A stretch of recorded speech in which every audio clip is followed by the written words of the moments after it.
Hi guys, and welcome to my channel. I am Katsu, and this is the second part of my CDs video. As you can see, I'm again in my beloved hoodie, and this time I decided to do it a little bit different because we're doing a different sort of CD packets. As you can see, I focused more on the jewel cases in this episode, so also I will be soft speaking rather than whispering.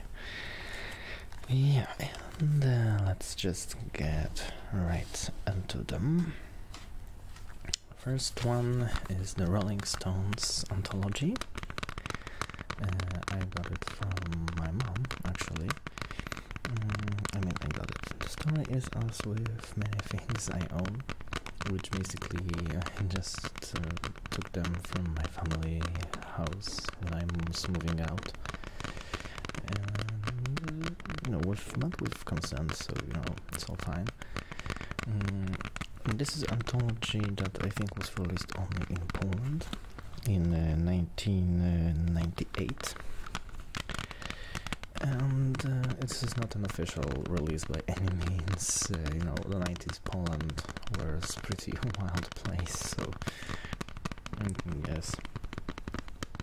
And well, the track list goes like this. It's Satisfaction, Energy, Time is on My Side, Heart of Stone, Play with Fire, Mother's Little Helper, Get Off of My Cloud, Painted Black, Under My Thumb, Ruby Tuesday, Jumpin' Jack Flash, Lady Jane, Sympathy for the Devil, Honky Tonk Woman, Gimme Shelter, Little Red Rooster, Brown Sugar, Wild Horses, and there are also two unlisted tracks that unfortunately I don't know the names of.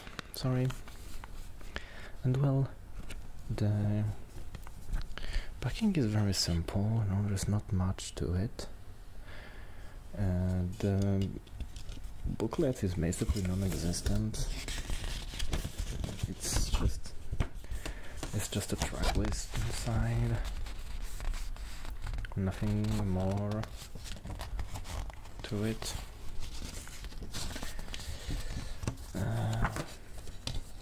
But despite the very poor sort of release, this album is pretty, important to me. It's not only because of the sentimental value, but really, Rolling Stones are one of my influences as a band, as a musician. Charlie Watts made me fall in love with this very simple style, and also with grudge drums that I loved, and even until today, even though I don't play actually a grudge model, unfortunately, but maybe one day. Yeah, so that's about Rolling Stones. Now onto the another Polish release, this time actually by a Polish band as well, Budka Suflera, which translates to like a prompter's box, I think. Well, basically the meaning is the same. This is again just the greatest hits anthology, but why I chose it is not even about this very album, but about the band in general. Back in the late 80s and late 70s and early 80s, this was, I think, the only Polish progressive rock band, like, pure progressive rock. Their first 2-3 albums, that was something new, something pretty unique here. And especially that their style is also, their own. As with many bands from Poland, from the 20th century at least, those who originated back then, the style was very unique because, Poland being a country from the Eastern Bloc was pretty isolated. The same thing goes with music, unfortunately. So the bands, people interested in music, heard some bits and pieces from the West, and that was like the very seed of the influence, but there wasn't enough of this world music, you know, to really make the development just the same as in the US and the rest of the Europe. So yeah, if you look for something more unique in terms of progressive rock, I highly recommend, you know, especially their very first album. But of course they are singing in Polish, so you probably won't understand too much. In terms of Polish progressive rock, I also just have to here mention Czesław Niemen, who basically brought this music to Poland. He was the first owner of a Muxav in our country. And he's also featured on the first album of Budka, playing this very Moog.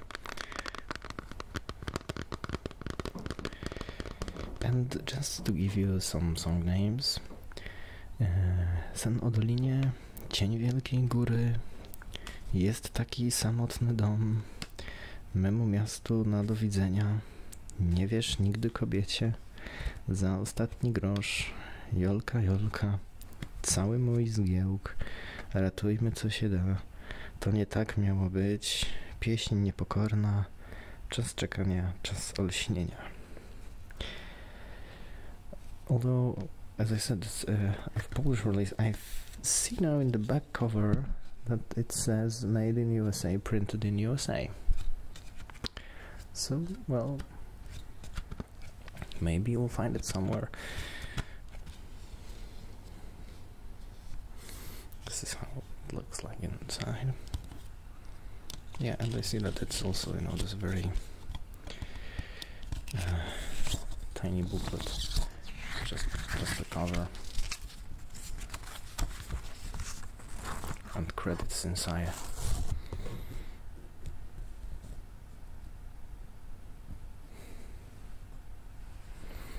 And yeah, obviously, you know, the credits are pretty elaborated since it's a greatest hits anthology, and many members, you know, when came and gone from the Budka Suflera.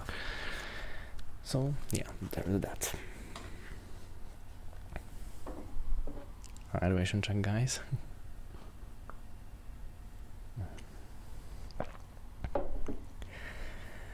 Yeah, now something more contemporary. Delirium by Lacuna Coil. This is probably my favorite album by Lacuna Coil. I'm not a huge, I don't want to say that I'm not a huge fan of them. I like their music, but it's not like, you know, I follow everything and know every album by heart. But from what I know, this is definitely my favorite.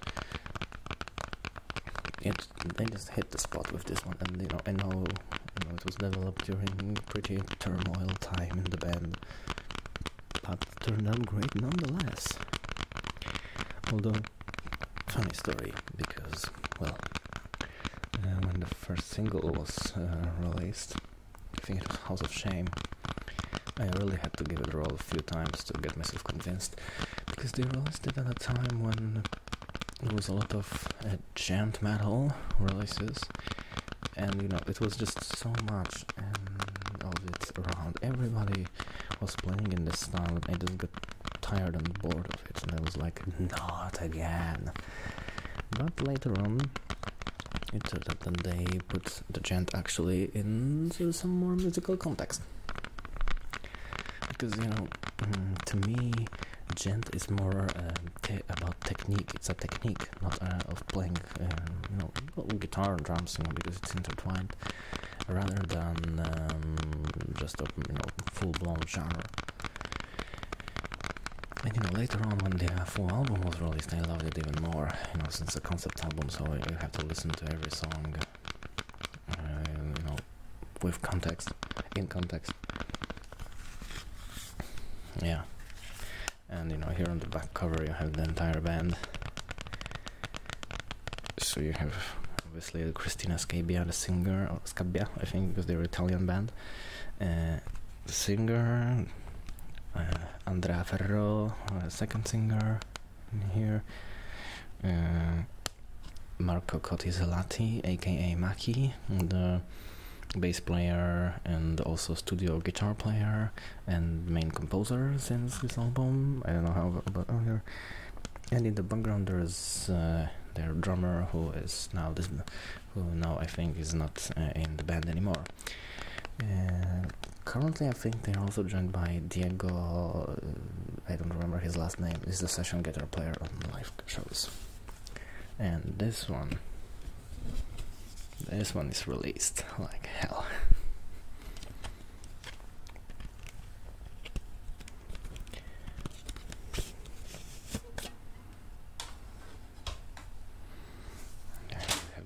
Here we have the proper booklet, you know, with lyrics and all that.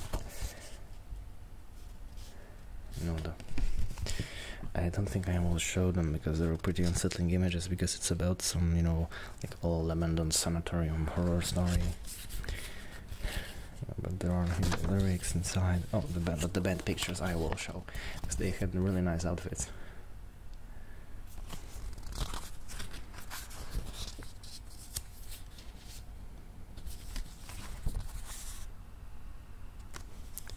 Ferrero here.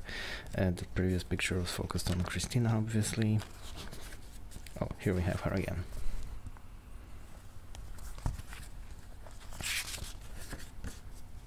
And here's Maki. Oh, yeah, here are the names. Marco Maki Cottizelati.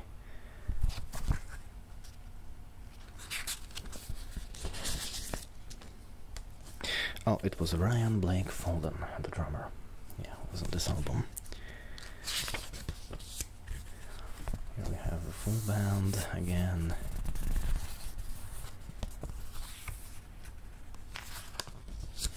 Yeah, Andrea Ferro again behind the bars.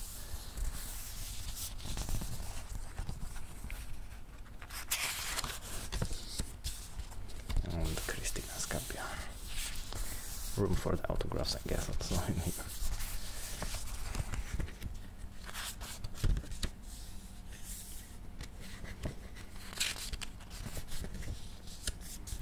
Here's the nice shot focused on Maki.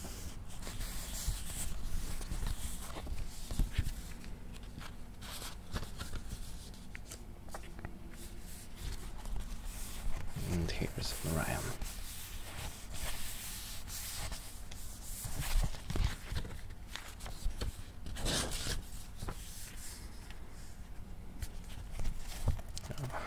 Oh, wording, this is like straight from a horror movie, but Christina's dress is gorgeous.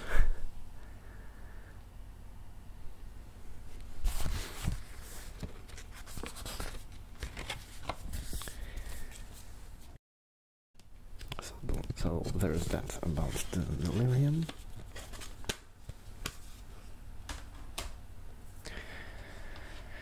Now, on to my more collectible. This is the album by Behemoth, Thy Winter Kingdom, promo rehearsal 1993. To be honest, my love for Behemoth really faded for the last like 5 years, I think. But I used to really like them, and I got myself this album because when it was released, it's actually a double release. I will show you the second cover later. It was released, you know, as a new thing, you know, like those unreleased demo tapes about which there were just legends going around, and you know, suddenly they are releasing them. And I think it was supposed to be like a limited edition release, but I think later on they went on and you know, released it properly. But you know, Stay Winter Kingdom is one thing, and then here in the back there is From the Pagan Wastelands demo. It's like free demo or something. And the booklet is again very small. Just it's just their band picture and the credits. I think, yeah, and the track list. You know, not much to it. But you know, the release is just in this plain black metal style, and it's nice because you can you know, have both covers going on, but I prefer this one up front.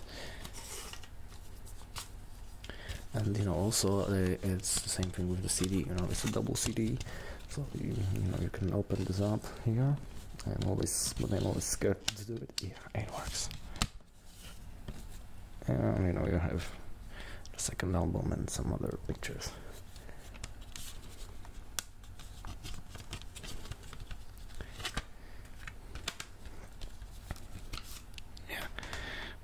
And that's about it.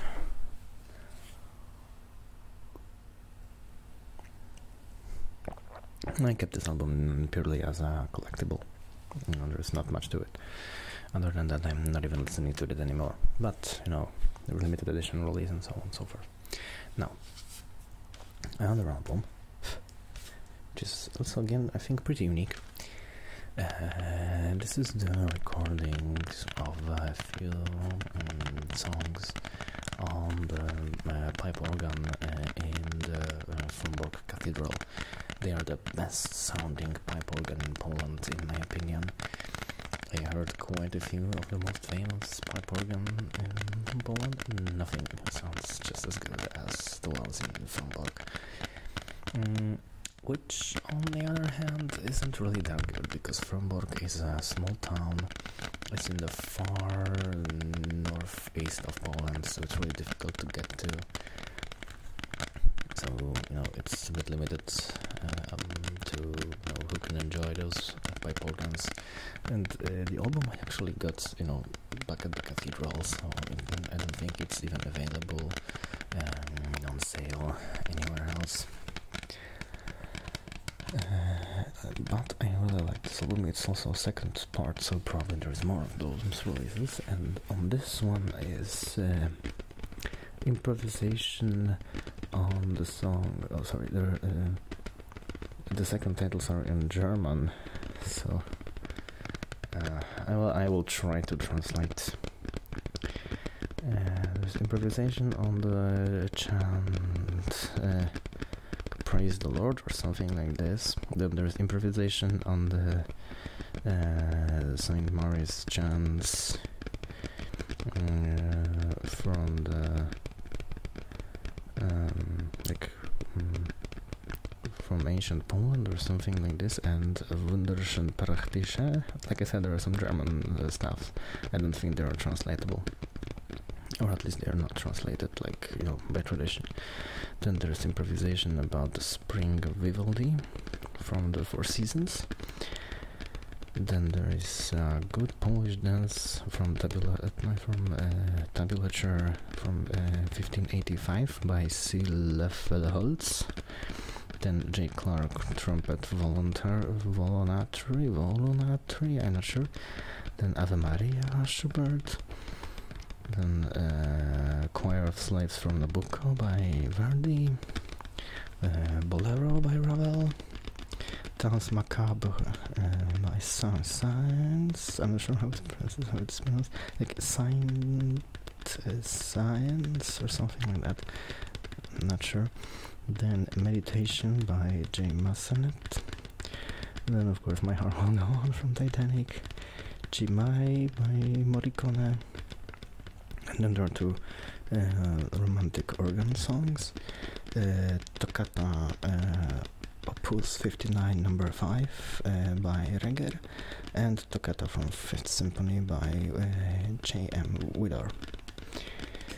And the organ player is Arkadiusz Popławski here, and the sound director is, and the producer is Maciej Michalski.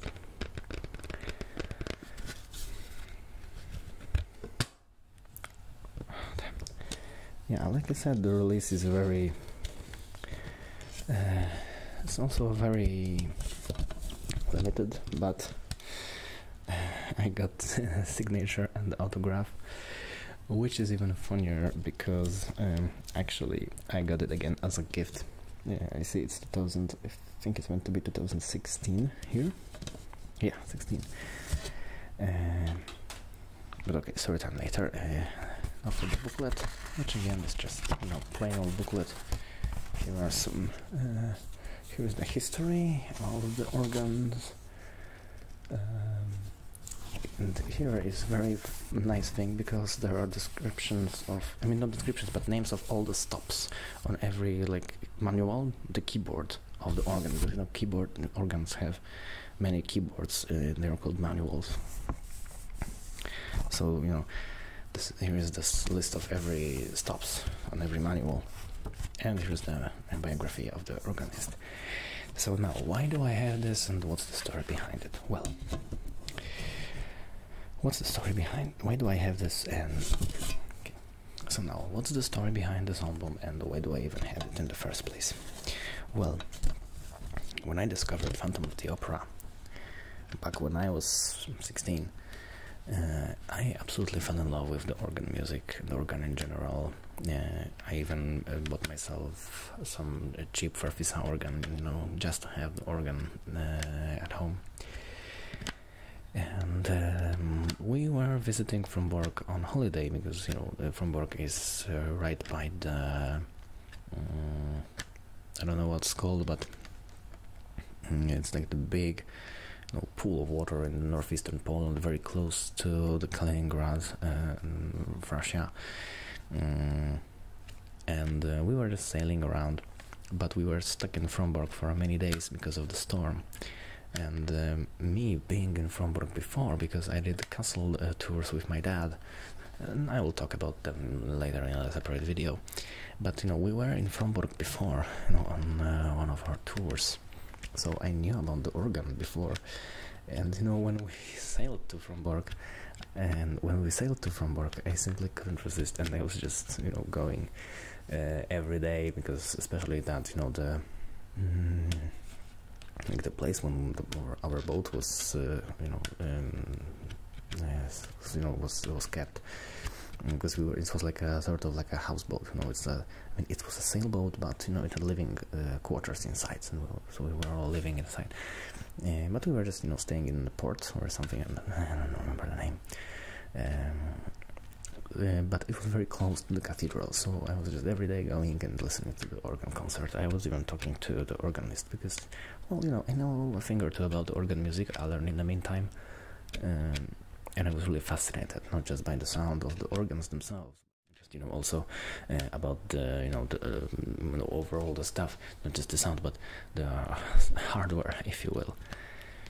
And you know, looks like someday my mother probably got sneaky and got me this album and a signature. So yeah, this is also one of my most prized albums in my collection. And now onto the final one in this part. So there will be a part 3. I can already see that. This one may come as a surprise, because this is, I think, the only pop album that I own. But again, I simply have had to got it on my hands on. Shatter Me by Lindsey Sterling. You know, back when Lindsey was actually cool and more independent artist, not the pop diva she is right now. But to be honest, I really liked her first 2 albums. You know, it was really strange, because you know, I was a metalhead at the time, and suddenly Lindsey Sterling came, so I think that was like the first sign of me liking something else than just a pure guitar-oriented music or jazz, because it was also the time I already listened to jazz. But you know, this album, well, you know, I learned to play many songs, and this kind of opened up my musical taste to something different, you know, than just pure guitar and drums. Well, I think most of you know this album, so there's nothing too much to talk about it. And if you don't really give it a spin, it's an electronic album, you know, a bit of pop, a bit of EDM, but it's not like your usual radio pop, you know. And also, I think there are only 2 songs, yeah, We Are Giants and the title track. Don't have guest singers, then otherwise it's instrumental album. Lindsey Sterling is a violinist, if you don't know her. Yeah, and also the back cover is also very beautiful.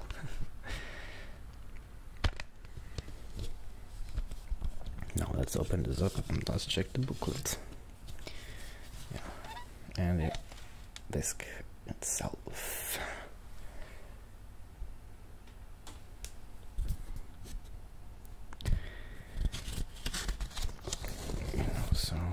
here is like a concept of the Shatter Me itself, and I love this picture, by the way. You know, it's a bit like a lore of the character that she came up with for this album.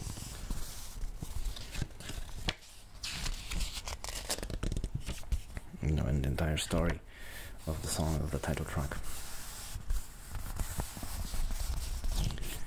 She breaks free and so on.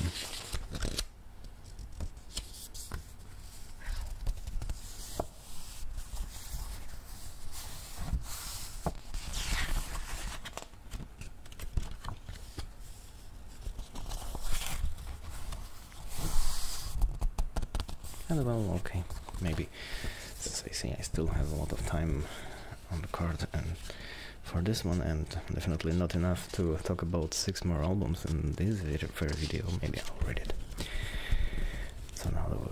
So now maybe the whispered time. Here once was a ballerina who lived in a music box, delicate and beautiful. She danced within a thick sphere of glass, protected, unchanging, and enslaved. The song of the music box played endlessly, telling her perfection was essential to her happiness. She must stay on her toes, keep flawless form, and spin gracefully. The whispering melodies lulled her to believe that only within its protection could she maintain control. The world outside the globe would never see her worth.